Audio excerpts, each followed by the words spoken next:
welcome to the Deep Dive.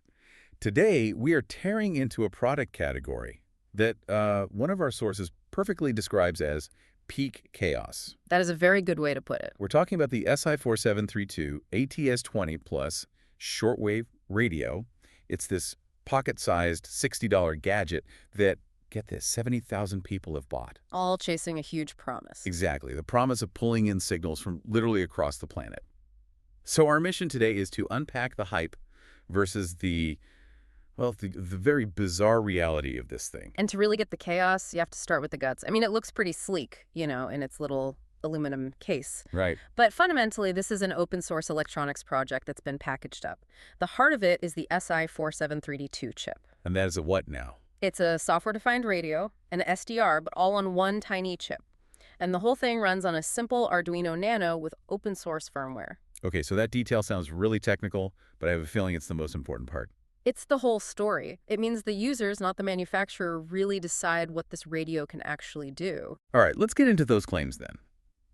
The marketing talks about full spectrum coverage, super high sensitivity, and decoding single sideband signals SSB. Which is what you need for ham radio, yeah. And we've seen reports, real reports, of people in Georgia, in the US, getting clean signals from Australia. That just doesn't sound like a $60 radio. Well, it is and it isn't. It's more like a coding miracle because the core conflict here is that it's an Arduino prototype that was, let's be honest, rushed to market as a finished radio. I mean, what does that mean for the user? It means a miserable out-of-box experience. I mean, it ships with firmware version 1.15, which is barely functional. Barely. The real experience doesn't even start until you find the community's version 3, which has all the major bug fixes. So the community had to fix the software before the product even worked. But I guess the hardware must be flawless to get those legendary distances, right? Oh, absolutely not, no. This is where the absurdity really kicks in. The hardware flaws they're immediately obvious. Like what? The stock rotary encoder, the main tuning dial, is a known failure point. Sometimes it just runs backwards when you turn it. You're kidding me. It runs backwards. Yeah. And if you're into medium wave, the standard AM band, there's no internal ferrite antenna and that little telescopic antenna they give you. It looks nice in the pictures. It's basically decorative for anything beyond your local FM stations. Just a suggestion, really. Wait, okay, hold on. You are telling me that this device requires user-uploaded firmware, has a dial that might go the wrong way, and an antenna that doesn't really work.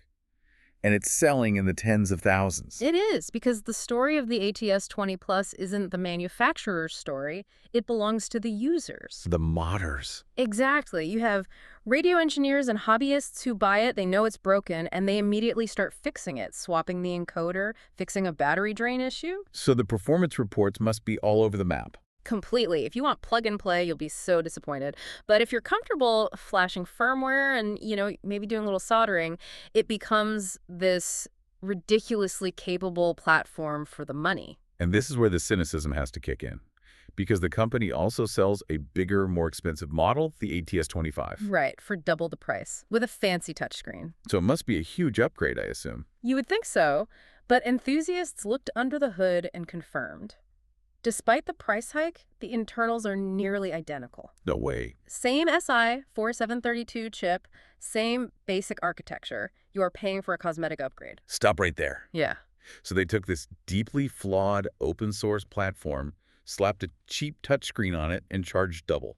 And under the hood, it's the same engine. Pretty much, yeah. And that just confirms that the real value in this whole product category isn't in the packaging or the marketing spin. It's in the open architecture. Exactly. It's the fact that the community can grab it and refine it far beyond what the company ever intended. The $60 model it's really a testament to the power of open source fixes. So what does this all mean for you, the listener? Given that the $120 ATS-25 model has nearly identical guts to the budget $60 one, what assumptions are we all making about the link between price, packaging, and actual capability in the other electronics we buy? Something to think about next time you're shopping for the latest gadgets.